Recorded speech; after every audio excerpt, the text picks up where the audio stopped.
So yeah guys, I'm Live Free, got a YouTube channel. Try to not tackle or expose, just highlight basically police corruption, prison corruption, and just going to where it's happening, putting it across to people, and just hoping for change really. We went to Meadowhall, and what I did is I let my personal life cross over into the channel. I had a bit of like personal disagreement with security guards there, and I took it to YouTube, and I shouldn't have done that. My beef's not with security guards as such, only the security guards that put the uniform on and turn into tyrants.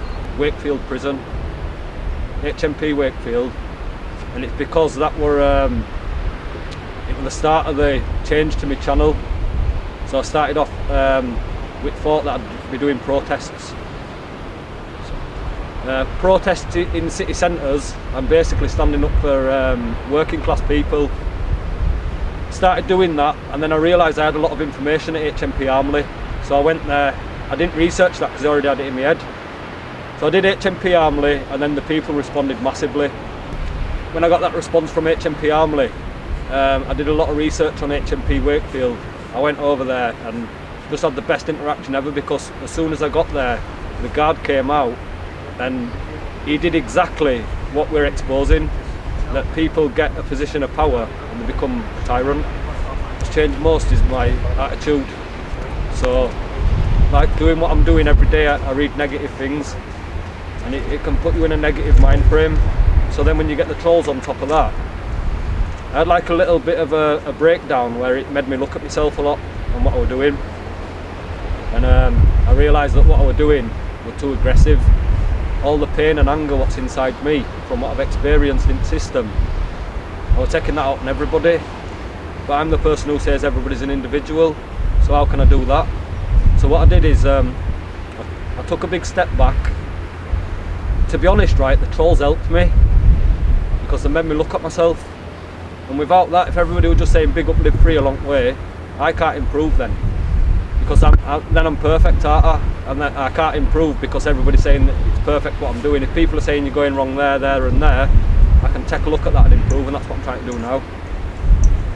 In terms of being positive about the situation, even when I meet a negative person, don't meet that with negative. They say fight fire with fire, it don't work. It don't work. So I'm not fighting fire with fire now. I'm trying to kill them with kindness, but still getting my message across and highlight the homelessness across the UK. It's just that, example, right, if I put all my cards on the table and show you my hand,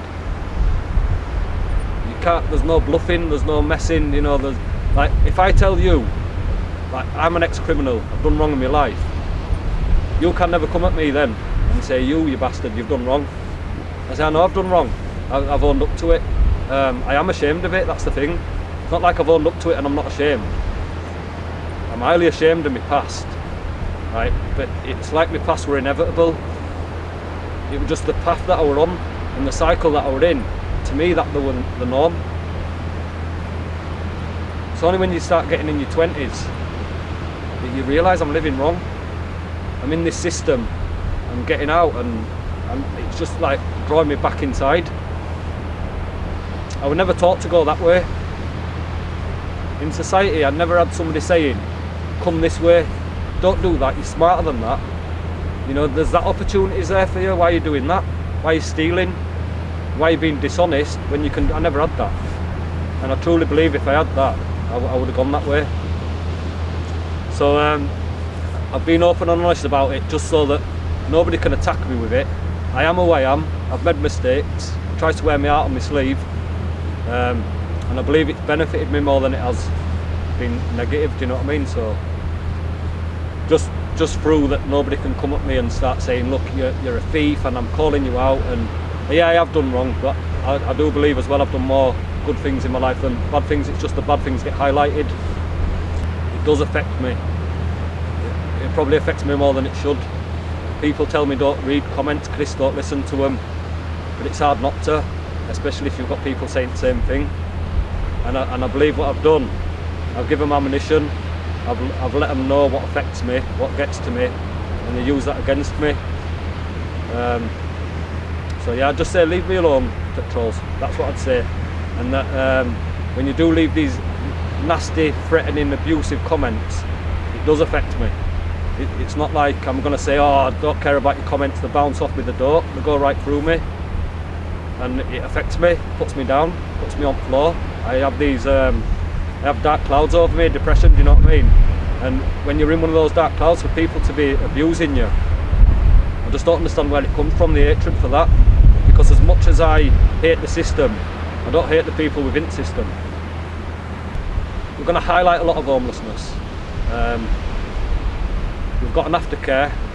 Basically what we're trying to do, right, is not just go out there and highlight what's going on, right, because what we're doing there is going around interviewing people, leaving a bit of food, and then we're leaving them with the same problems they had. It's a bit like unsatisfying. So series 2 is going to show them people having the interaction with me, explaining what's going on. And then after that, we've got Society X. He used to work in Citizens Advice Bureau, and he's really knowledgeable on social care and social situations and stuff like that, and avenues to go down where I'm not. Do you know what I mean? I'm just a mouth, basically. I'm just a mouth. I'm very passionate what I do. I've got the experience of being abused by the system, but I don't have the experience how to go about tackling it and fighting against, you know, like the housing and council and stuff. That's why I've like linked up with Society X, and that when I'm dealing with these people on the streets, if we've got any of these cases where they can't be helped, we will be transferring them to Society X's car, where he's going to leave no stone unturned into trying to help and find out where it's gone wrong, ringing the organisations such as the council, the Crips or whatever, and trying to get them back into that system. Because sometimes it goes wrong, you see. Sometimes with homelessness it goes wrong. Now, they say if you're not vulnerable, you're screwed, right?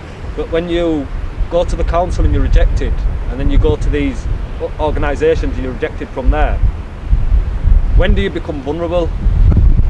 Do care, because that little bit of hope might just stop him jumping off the end of a bridge, where a lot of us have been. We call it on the bridge, do you know what I mean, when we're suicidal. Because literally I've been on the bridge, I've been there, I walked towards a bridge. Imagine that, Jamie. I'm a 35-year-old man now, I was probably 31 when this happened, and I walked towards a bridge to fucking jump off. Why? Why? Because I had nothing, mate. They were all against me. The council were against me, the police, probation were against me, all the authorities were against me, and I was fighting a court battle for my daughter, and I just lost my head. I didn't want to live. I was battling, I was going door to door to door to door, getting thrown around and treated like shit, and I felt like it because I was a man. I think it's beautiful. Just look around. Everywhere you go it seems big, spacious. It's just beautiful. It feels fresh when you're here. The air feels clean and fresh. The people are lovely. Whoever you speak to in Liverpool, Wirral, they're there ready to talk to you.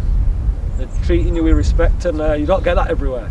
And I think that's why Liverpool is very much loved, and people in the UK say that the people here are salt of the earth, and I think that's why. You know what I mean? Just down. What I find is the down-to-earth people who don't take shit from anybody, and we love that. So yeah, I absolutely love it, Jamie. In future, right, I want to be in a nice house with my family, and I want to be focusing on my children rather than myself, really. They are my life, so every plan I've got for the future entails them. It's based around them. Where I want to be is that I just want to carry on my journey spreading awareness. I want to help as many people as I can. I'm not expecting to change the world or anything like that, and I just hope that in the next 5 years that I can have some kind of peace up there. And I think that's the only thing that I've not got, where my life would be perfect in my eyes, and my life's never been as good as it is today in last year. So to make my life perfect, I don't think I've got peace in my head, but I don't think I ever will have as well, because of everything what I've seen, experiences that I've had, and places that I've been. I don't think I can ever escape that. You know what I mean? But I'd hope that in 5 years I'd have peace. And I think if I had peace in my head, I'd be unstoppable. And I think that holds me back. I think a lot of blowing up and aggression and anger is because I ain't got peace in there. And when somebody triggers that, I see the worst side of me. But in series 2 I'm doing my best to try and make that not a possibility. But if you see sometimes, right, because example this week, I worked really hard this week, and we're on Friday, it's last day of the week, my energy's like zapped. I've been in 5 different cities, but when your energy goes like that, and then the fucking trolls come with a negative, it does affect you. And I bite back, and then when I've done it I feel stupid. Sometimes, you know, but yeah, I'm a bit of a biter, so I know I'm a biter, and I think they know I'm a biter. So what I'm going to try and do now is to disappoint them. So when they're bullying me and they're trolling me and saying all these nasty things, I'm just going to try to ignore it and spend that time that I'd use dealing with that, focusing on my supporters and my subscribers who actually support the cause, and that is literally 93% of people. I'd like to say thank you for what's the word, taking me around Liverpool, accompanying me, looking after us, showing at sites, giving us some information. So I'd just like to say thanks for that. You've been very welcoming to us. So big up Jamie Lee Media, that's what I want to say.